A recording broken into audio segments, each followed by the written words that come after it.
Hi, my name's Betty. I'm making a video about limerence. Ever heard of it? Limerence is a state of involuntary obsession with another person. Yes, I'm reading a definition. So, limerence is person obsession or fantasy addiction, and it's also rooted in the idea that the person would also like to be with you. So, it's just like being a crazy bitch, basically. Some of the root causes of limerence are insecure attachment style.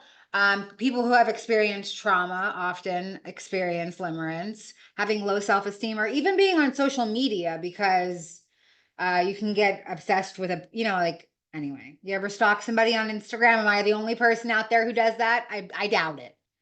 Okay, so I had mentioned limerence in another video, and so I want to make a video about how to overcome limerence. Now, limerence is just like any other addiction. It requires surrender. You must give up in order to go through, and you have to turn it over to something bigger than yourself. So in my journey of recovery, the first thing I let go of was drugs and alcohol. And I believed that a higher power loved me enough to help me get rid of those particular attachments. But I did not believe that my higher power was strong enough to help me let go of my limerence or my, eating disorders. And so I had to figure out what kind of higher power could help me with that. Okay, so let me explain my process. So basically, I dissect the pieces of myself and I design characters around. So my drug addiction, he looks a certain way. He's a man, gay man. And my limerence also looks a certain way. My limerence looks like Lena Hyena from Who Framed Roger Rabbit. I don't know if you guys remember this character, but she looked like Jessica Rabbit, but she wasn't actually Jessica Rabbit. And she was like a man and just totally insane and like bloodthirsty for Eddie. And anyway, this is who my limerence looks like. She's the same way. She's psycho, guys. I've broken into people's houses before because of my limerence. Now, usually person obsession will usually just be like a fantasy thing, like inside your mind. But sometimes it goes a step further, and that's like when stalking happens or restraining orders happen and wonderful things like that. So the way that I dissected my limerence was one, I designed her. So she looks a lot like Lena Hyena. So that's how I designed her. And then I had to build the house of her insanity that she was going to go and live in.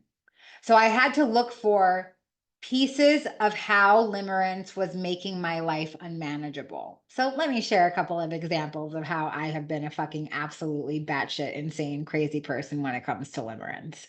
I started very young. I would get desperately obsessed with men who wanted nothing to do with me, and I couldn't figure out why, and so that made me want them more.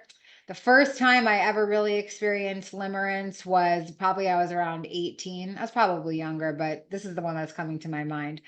I stalked a man who lived 600 miles away from me. I got on a plane. I went to go see him. I just showed up at his house, even though he said he didn't want to have anything to do with me. And yeah, I might have drugged him. I don't, I mean, he voluntarily took the drugs, but like he says the next day that I drugged him. So, um, again, I'm a person who caused lots of harm. I'm not discounting that. That was my first time. Another time, I got wildly obsessed with a man, again, who lived really far away from me and didn't want to have anything to do with me. And I like faked a pregnancy to like get him. I am really just letting it all spill out. I faked a pregnancy to like make him come and see me and be with me. And anyway, he found out that I was lying, and that was crazy. And these obsessions with these men, even after like the crazy things that like separated us, I still remained obsessed with these men for years of my life. My most recent reality with limerence is the person that I perceive to be my twin flame. And this is like a man who I met when I was in active addiction, seemed like the mirror image of me. We had a super spiritually transformative experience together, but I became obsessed. And I used to go into fantasy addiction surrounding this person, thinking that if only this person would be with me, my life would be so much better. And so those are all the foundational pieces of evidence that I have to make a house of insanity for my limerence to go inside of. So I put her inside of this house, and that's where she lives. And so basically I can look at the exterior of the house because I know the pieces that make it up, and I can go, oh yeah, I don't want to go in there. That shit is crazy. That house is falling apart.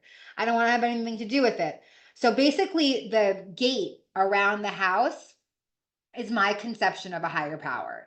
So I use my conception of God, and the God has to be loving and caring, something that I believe will take care of me when this addiction starts to get really out of control.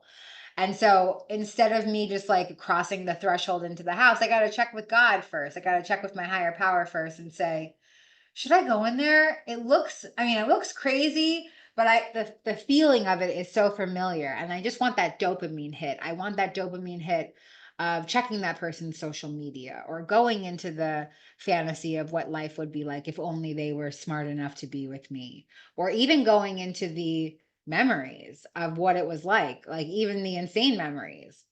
So, okay, so some of the ways that I transmuted limerence. Number one, I journal about everything. Like, write it down, guys. Get it out of me. I write at the top of the page, I release this from my experience.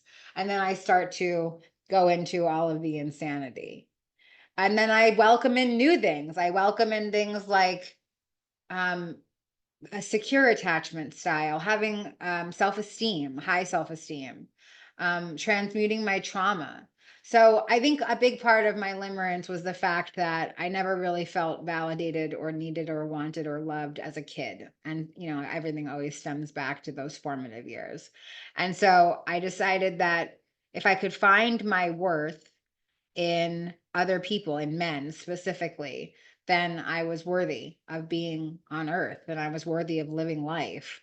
So I am really into character development. If you're somebody who's looking to transmute your own limerence, I'd love to help you through the process. And I have a coaching business. My link is in my bio, in the liner notes of this episode. And there's freedom from limerence. I've had years of freedom from limerence. And that doesn't mean that I don't occasionally go back into, like checking somebody's social media or thinking about a person, but it's nothing like it used to be. It used to be all day, every day, like searching the city, like thinking that I would just randomly run into these people. And today it's like nothing. It's like, it's literally a blip. It's a dot in this gigantic universe. So I hope that was helpful. I said I would make this video and now I've made it. So be wavy.